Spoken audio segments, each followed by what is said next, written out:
So I've been noticing a pattern of deep hate for Avatar 2 in the past couple 2 or 3 years, mostly coming from comic book movie fans. Now, I just want to clarify off the top that this is not going to be a video shitting or demoralizing comic book movie fans because I am a comic book movie fan.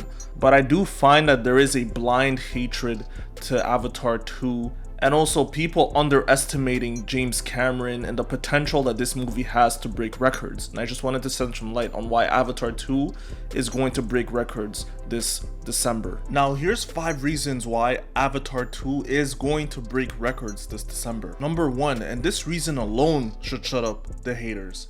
But number 1, you simply do not bet against James Cameron. You can say whatever you want in terms of his personality and his comments and his rudeness, but one thing you can't deny is that this man, he knows how to consistently make box office bangers that people like enough to see multiple times at the theater. I mean, he directed Titanic, which for 12 years was the highest grossing film of all time, only to be topped by his next film, Avatar.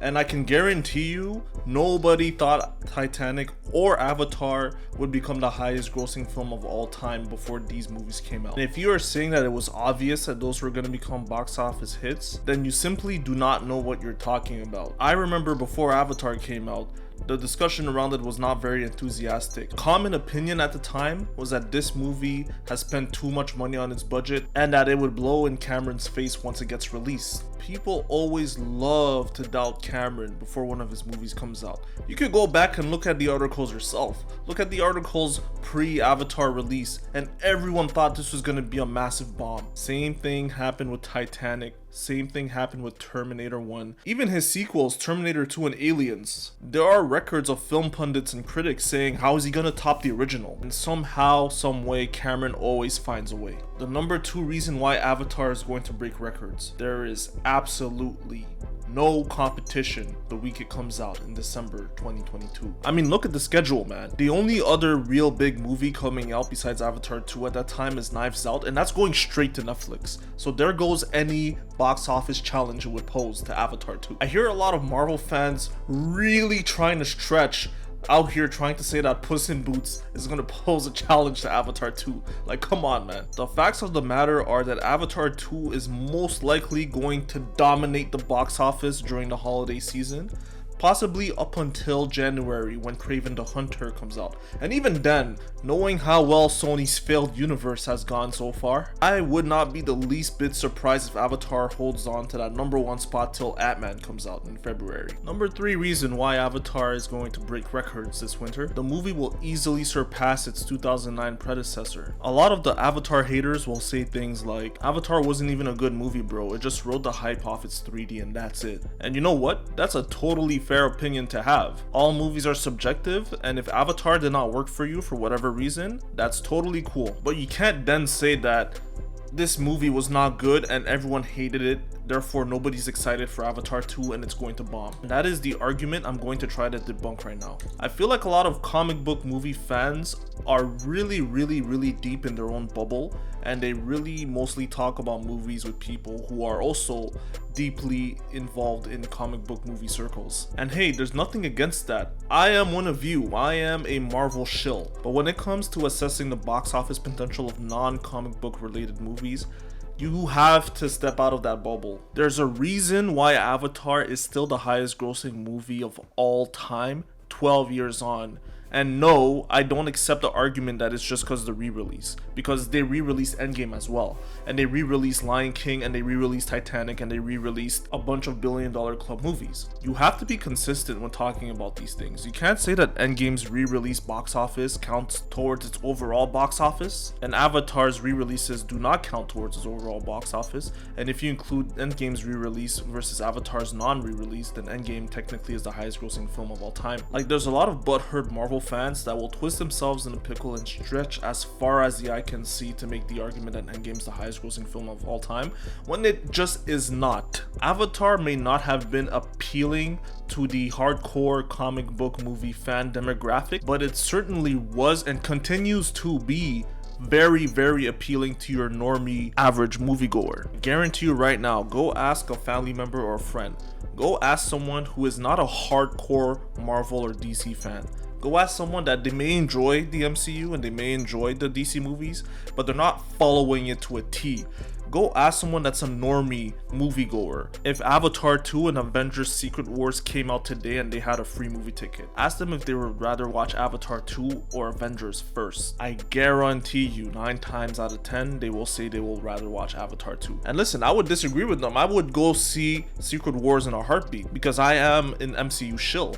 But us comic book movie fans who follow what's going on with Marvel and DC movies almost religiously, we have to understand that we are in the minority, and to get movies across the line to $2 billion, you need to get a shit ton of normies to come out to the theaters and watch them. Now, my point here is that sure, Avatar 1 was not the greatest movie of all time by any stretch of the imagination, but the story and character and the overall writing was decent enough that when paired with its at the time revolutionary visuals and 3D technology, it was able to become the highest grossing film of all time based off those elements. Now, since the common consensus is that Avatar's writing is either bad or okay, then if you think about it, it really shouldn't be all that hard for Avatar's writing team to write a better movie than the predecessor, especially considering that they've been writing this for nearly a decade. Now, if you're still doubting Avatar's box office potential, imagine this.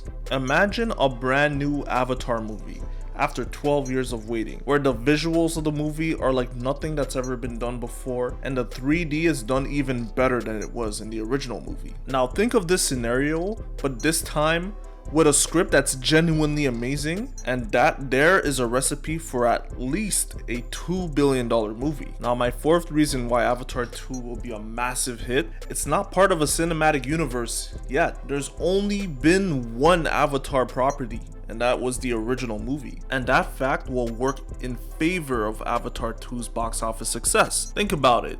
It's going to be deep into the middle of the holiday season. Everybody's gonna be busy, understandably. If this was Avengers Secret Wars coming out, I do think that a lot of potential moviegoers would be turned off from watching it in theaters from the fact that they would have to catch up on 40 movies and TV shows, which a lot of people will just not have the time to invest into catching up with the cinematic universe, whereas Avatar only has one movie and they could just watch it on a random Christmas night and then go see this big box office event movie in the theater the next day. Now, my fifth and final reason why Avatar will totally destroy the box office this Christmas, it's because of something I call the Top Gun effect. You see, a lot of people will use the fact that Avatar is nearly 13 years old and use that as a reason why Avatar 2 is going to bomb. But what I say is, look at what happened to Top Gun Maverick. Top Gun Maverick was able to get boomers and older generation